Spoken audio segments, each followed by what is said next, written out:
നവ്യ ഭർത്താവിനെ ഉപേക്ഷിച്ചു എന്നും വിവാഹമോചിതയായി എന്നും തുടങ്ങുന്ന വാർത്തകൾ ഉയർന്നു വരാനുണ്ടായ കാരണം എന്താണെന്ന് പുതിയ അഭിമുഖത്തിൽ നവ്യ വ്യക്തമാക്കിയിരിക്കുകയാണ്. ഇതുവരെ വന്ന വാർത്തകളിലൊന്നും തനിക്ക് യാതൊരു കുഴപ്പവുമില്ലെന്നും നടി സൂചിപ്പിച്ചു.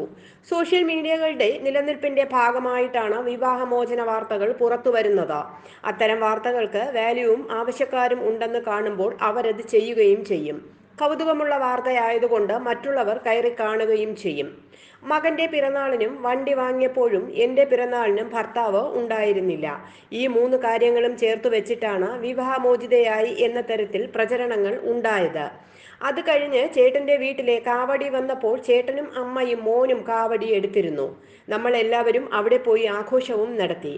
ശേഷം അച്ഛന് ബലിയിട്ടതിന് ശേഷമാണ് ചേട്ടൻ മുംബൈയിലേക്ക് മടങ്ങിപ്പോയത് എന്നാണ് നവ്യ പറയുന്നത്. ഇതെല്ലാം എങ്ങനെയാണ് ആളുകളെ പറഞ്ഞു മനസ്സിലാക്കുക? ഞാൻ ഇപ്പോഴും വിവാഹിത തന്നെയാണോ എന്ന് പറയേണ്ട ആവശ്യമുണ്ടോ എന്നും നവ്യ ചോദിക്കുന്നു. വാർത്തയ്ക്ക് വേണ്ടിയുള്ള കാര്യങ്ങളെന്ന നിലയിൽ മാത്രമേ ഇക്കാര്യങ്ങളെ കാണുന്നുള്ളൂ.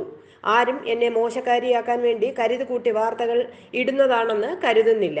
ഇതിന് പിന്നിൽ ഒരു ലോബി പ്രവർത്തനമൊന്നും നടക്കുന്നതായി കാണുന്നുമില്ല. നവ്യ നായർ എന്നത് ഒരു ആഗോള പ്രശ്നമൊന്നുമല്ലല്ലോ എന്നും നടി ചോദിക്കുന്നു. സിനിമയിൽ അഭിനയിച്ച നടി എന്നല്ലാതെ കേരളത്തിനെ പിടിച്ചുകുലുക്കുന്ന സംഭവമൊന്നുമല്ലല്ലോ ഞാനെന്നുമാണ് നവ്യ ചോദിക്കുന്നത്.